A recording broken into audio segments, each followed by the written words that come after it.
Episodio 211. Concluye la doctrina de Nuestra Señora. Levanta ahora, hija mía, la consideración y de estos premios tan admirables, que corresponden a una obra por Dios hecha.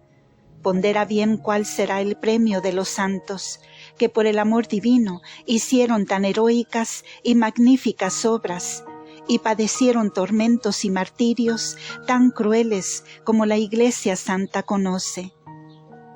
Y si en los santos sucede esto con ser puros hombres y sujetos a culpas e imperfecciones que retardan el mérito, considera con toda la alteza que pudieres cuál será la gloria de mi Hijo Santísimo, y sentirás cuán limitada es la capacidad humana, y más en la vida mortal para comprender dignamente este misterio, y para hacer concepto proporcionado de tan inmensa grandeza.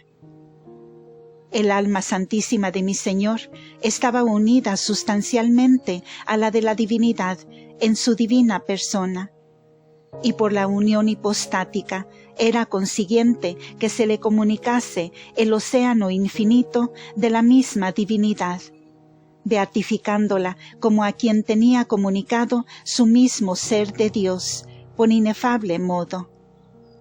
Y aunque no mereció esta gloria, porque se le dio desde el instante de su concepción en mi vientre, consiguiente a la unión hipostática, pero las obras que hizo después en 33 años, naciendo en pobreza, viviendo con trabajos, amando como viador, trabajando en todas las virtudes, predicando, enseñando, padeciendo, mereciendo, redimiendo a todo el linaje humano, fundando la Iglesia y cuanto la fe católica enseña. Estas obras merecieron la gloria del cuerpo purísimo de mi Hijo, y ésta corresponde a la del alma. Y todo es inefable y de inmensa grandeza, reservado para manifestarse en la vida eterna. Y en correspondencia de mi Hijo y Señor, hizo conmigo magníficas obras el brazo poderoso del Altísimo, en el ser de pura criatura, con que olvidé luego los trabajos y dolores de la pasión, y lo mismo sucedió a los padres del limbo y a los demás santos cuando reciben el premio. Olvidé la amargura y el trabajo que yo padecí, porque el sumo gozo desterró la pena, pero nunca perdí la vista de lo que mi Hijo padeció por el linaje humano. Capítulo 27. Algunas apariciones de Cristo nuestro Salvador resucitado a las Marías y a los apóstoles, la noticia que todos daban a la reina y la prudencia con que los oía. Después que nuestro Salvador Jesús, resucitado y glorioso, visitó y llenó de gloria a su Madre Santísima, determinó su Majestad como amoroso Padre y Pastor congregar las ovejas de su rebaño, que el escándalo de su pasión había turbado y derramado. Acompañábanle siempre los santos padres y todos los que sacó del limbo y purgatorio, aunque no se manifestaban en las apariciones, porque sola nuestra gran Reina los vio y conoció, y habló a todos en el tiempo que pasó hasta la ascensión de su Hijo Santísimo. Y cuando no se aparecía a otros, siempre asistía con la amantísima Madre en el cenáculo, de donde no salió la Divina Señora aquellos 40 días continuos. Allí gozaba de la vista del Redentor del mundo, y del coro de los profetas y santos, con quien el mismo Rey y Reina estaban acompañados. Y para manifestarse a los apóstoles comenzó por las mujeres, no por más flacas, sino por más fuertes en la fe y confianza de su resurrección, que por esto merecieron ser las primeras en el favor de verle resucitado. Hizo memoria el evangelista San Marcos del cuidado con que Santa María Magdalena y María José advirtieron dónde quedaba puesto el cuerpo difunto de Jesús en el sepulcro. Con esta prevención, el sábado por la tarde, con otras mujeres santas, salieron de la casa del cenáculo a la ciudad y compraron nuevos ungüentos aromáticos para madrugar al día siguiente y volver al sepulcro a visitar y adorar el sagrado cuerpo de su Maestro, con ocasión de ungirle de nuevo. El domingo por la mañana, antes de amanecer, madrugaron para ejecutar su piadoso afecto, ignorando que el sepulcro estaba sellado y con guardas por orden de Pilatos.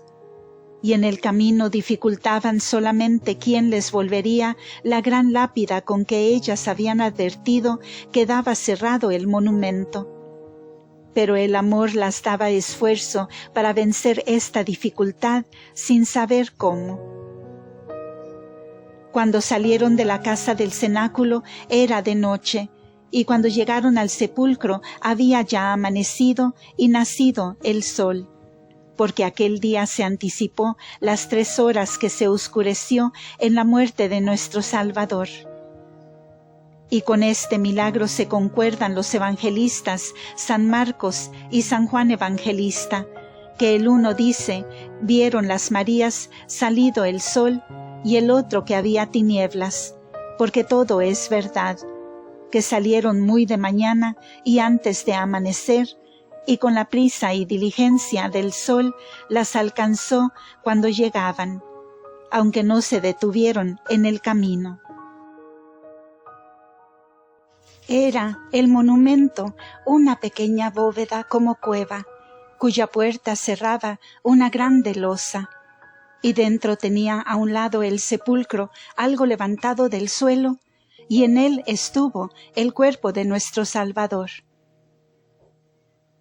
Poco antes que llegasen las Marías a reconocer la dificultad que iban confiriendo de mover la lápida, fue hecho un gran temblor o terremoto muy espantoso, y al mismo tiempo un ángel del Señor abrió el sepulcro y arrojó la losa que le cubría y cerraba la puerta.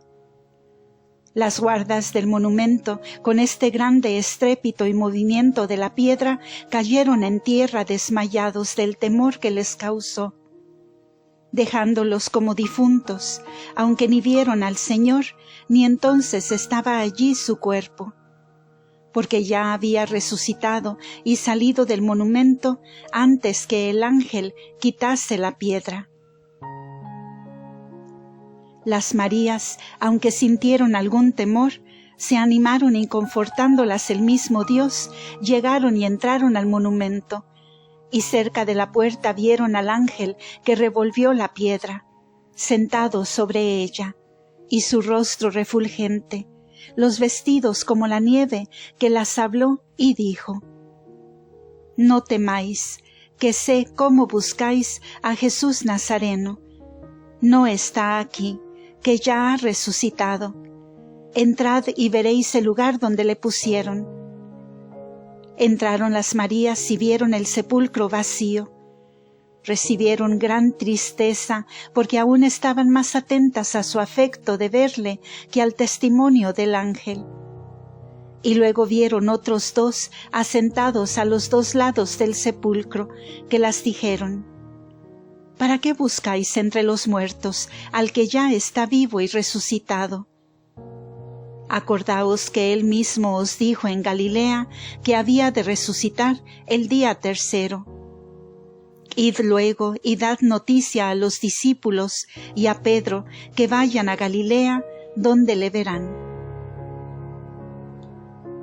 Con esta advertencia de los ángeles se acordaron las Marías de lo que su divino Maestro había dicho, y seguras de su resurrección se volvieron del sepulcro con gran prisa y dieron cuenta a los 11 discípulos y a otros de los que seguían al Señor, muchos de los cuales juzgaron por delirio lo que decían las Marías. Tan turbados estaban en la fe y tan olvidados de las palabras de su Maestro y Redentor. En el ínterin que las Marías, llenas de gozo y pavor, contaban a los apóstoles lo que habían visto, revivieron las guardas del sepulcro y volvieron en sus sentidos. Y como le vieron abierto y sin el cuerpo difunto, fueron a dar cuenta del suceso a los príncipes de los sacerdotes. Halláronse confusos y juntaron concilio para determinar lo que podrían hacer para desmentir la maravilla tan patente que no se podía ocultar.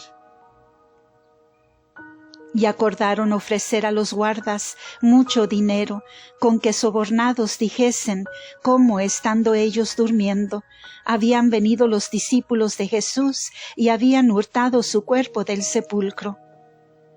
Y asegurándoles los sacerdotes a las guardas que los sacarían a paz y a salvo de esta mentira, la publicaron entre los judíos, y muchos de ellos fueron tan estultos que le dieron crédito. Y algunos, más obstinados y ciegos, se le dan hasta ahora, creyendo el testimonio de los que confesaron, se dormían, cuando dicen que vieron el hurto. Los discípulos y apóstoles, aunque tuvieron por desvarío lo que decían las Marías, con todo eso, San Pedro y San Juan, deseando certificarse por sus ojos, partieron a toda prisa al monumento, y tras ellos volvieron las Marías. Y llegó San Juan Evangelista el primero, y sin entrar en el monumento, vio desde la puerta los sudarios apartados del sepulcro. Y aguardó a que llegase San Pedro, el cual entró primero, y tras de él San Juan Evangelista, y vieron lo mismo, y que el sagrado cuerpo no estaba en el sepulcro. Y San Juan dice que creyó entonces, y se aseguró de lo que había comenzado a creer cuando vio mudada a la Reina del Cielo, como dije en el capítulo pasado. Y los dos apóstoles se volvieron a dar cuenta a los demás de lo que admirados habían visto en el sepulcro. Las Marías se quedaron en él a la parte de afuera, confiriendo con admiración todo lo que sucedía.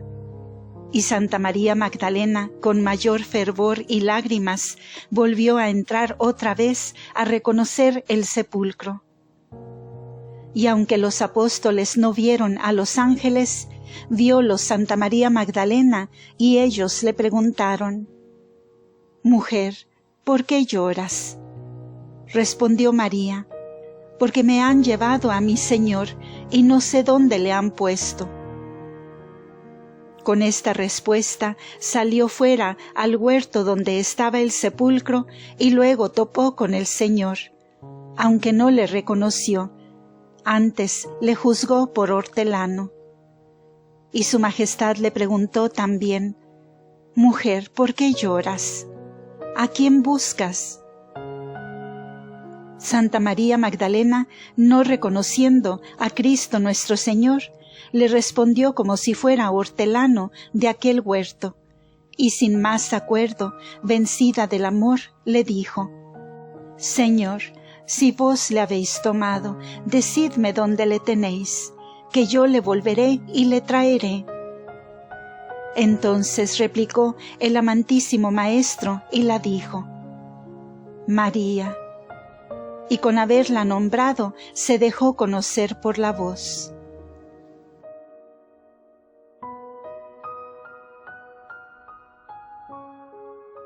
Cuando Santa María Magdalena conoció que era Jesús, se enardeció toda en amor y gozo, y respondió y dijo: «Maestro mío», y arrojándose a sus divinos pies, fue a quererlos tocar y besar, como acostumbrada a este favor.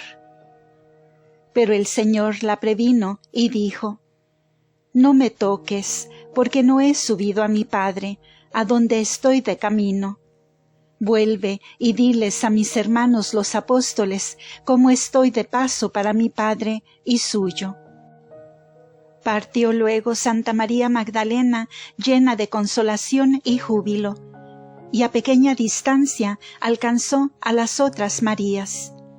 Y acabándolas de referir lo que a ella le había sucedido y cómo había visto a Jesús resucitado, estando admiradas, llorosas y cariñosas de alegría, se les apareció estando juntas y las dijo: Dios os salve. Y conociéndole todas, dice el evangelista San Mateo, que adoraron sus sagrados pies, y el Señor las mandó otra vez que fuesen a los apóstoles y les dijesen lo que habían visto, y que se fuesen ellos a Galilea, donde le verían resucitado. Desapareció el Señor, y las Marías, apresurando el paso, volvieron al cenáculo y contaron a los apóstoles todo cuanto les había sucedido, y siempre estaban tardos en darles crédito. Y luego entraron las Marías a dar noticia de lo que pasaba a la Reina del Cielo, y como si lo ignorara, las oyó con admirable caricia y prudencia, aunque todo lo sabía por la visión intelectual con que lo conocía. Como iba conociendo y tomando ocasión de lo que las Marías le contaron, las confirmó en la fe de los misterios y altos sacramentos de la encarnación y redención, y de las divinas escrituras que de ellos trataban. Pero no les dijo lo que a la divina reina le había sucedido, aunque fue la maestra de estas fieles y devotas discípulas, como el Señor de los apóstoles, para restituirlos a la fe. No refieren los evangelistas cuándo apareció el Señor a San Pedro, aunque lo supone San Lucas, pero fue después de las Marías, y más ocultamente a solas, como a cabeza de la Iglesia, antes que a todos juntos y que a otro alguno de los apóstoles, y fue aquel mismo día después que las Marías le dieron noticia de haberle visto. Y luego sucedió el aparecimiento que refieren, y que largamente cuenta San Lucas, de los 2 discípulos que aquella tarde iban de Jerusalén al castillo de Emaús, que estaba a 60 estadios de la ciudad, y hacían 4 millas de Palestina y casi 2 leguas de España. El uno de los 2 se llamaba Cleofás, y el otro era el mismo San Lucas, y sucedió de esta manera. Salieron de Jerusalén los 2 discípulos, después que oyeron lo que las Marías contaron, y en el camino continuaron la plática de los sucesos de la pasión y santidad de su Maestro, y la crueldad de los judíos. Y admirábanse de que el Todopoderoso hubiese permitido que padeciese tales oprobios y tormentos un hombre tan santo y tan inocente. El uno decía: ¿cuándo se vio tal suavidad y dulzura? El otro repetía: ¿quién jamás oyó ni vio tal paciencia, sin querellarse, sin mudar el semblante, tan apacible y de majestad? Su doctrina era santa, su vida inculpable, sus palabras de salud eterna, sus obras en beneficio de todos. Pues ¿qué vieron en él los sacerdotes para cobrarle tanto aborrecimiento? Respondía el otro: verdaderamente fue admirable en todo, y nadie puede negar que era gran profeta. Hizo muchos milagros, alumbró ciegos, sanó enfermos, resucitó muertos, y a todos hizo admirables beneficios. Pero dijo que resucitaría al 3er día de su muerte, que es hoy, y no lo vemos cumplido. Replicó el otro: también dijo que le habían de crucificar, y se ha cumplido como lo dijo. En medio de estas y otras pláticas se les apareció Jesús en hábito de peregrino, como que los alcanzaba en el camino, y les dijo, después de saludarlos: ¿De qué habláis? Que me parece os veo entristecidos. Respondió Cleofás: ¿Tú solo eres peregrino en Jerusalén, que no sabes lo que ha sucedido estos días en la ciudad? Dijo el Señor: ¿Pues qué ha sucedido? Replicó el discípulo: ¿No sabes lo que han hecho los príncipes y sacerdotes con Jesús Nazareno, varón santo y poderoso en palabras y obras? ¿Cómo le han condenado y crucificado? Nosotros teníamos esperanzas que había de redimir a Israel resucitando de los muertos. Y se pasa ya el día tercero de su muerte y no sabemos lo que ha hecho. Aunque unas mujeres de los nuestros nos han atemorizado, porque fueron muy de mañana al sepulcro y no hallaron el cuerpo, y afirman que vieron unos ángeles que las dijeron cómo ya había resucitado. Y luego acudieron otros compañeros nuestros al sepulcro y vieron ser verdad lo que las mujeres contaron. Pero nosotros vamos a Emaús, para esperar allí a ver en qué paran estas novedades. Respondióles el Señor: verdaderamente sois necios y tardos de corazón, pues no entendéis que convenía así, que padeciese Cristo todas estas penas y muerte tan afrentosa para entrar en su gloria. Y prosiguiendo el Divino Maestro, les declaró los misterios de su vida y muerte para la redención humana, comenzando de la figura del Cordero que mandó sacrificar y comer San Moisés profeta y legislador, rubricando los umbrales con su sangre, y lo que figuraba la muerte del sumo sacerdote Aarón, la muerte de Sansón por los amores de su esposa Dalila, y muchos salmos del santo rey y profeta David, donde profetizó el concilio, la muerte y división de las vestiduras, y que su cuerpo no vería la corrupción. Lo que dijo la sabiduría, y más claro San Isaías y San Jeremías de su pasión, que parecería un leproso desfigurado, varón de dolores, que sería llevado como oveja al matadero, sin abrir su boca. Y San Zacarías, que le vio traspasado de muchas heridas, y otros lugares de los profetas, les dijo, que claramente dicen los misterios de su vida y muerte. Fin de este episodio. El viaje a Emaús continuará en el siguiente audio. Gracias por escuchar.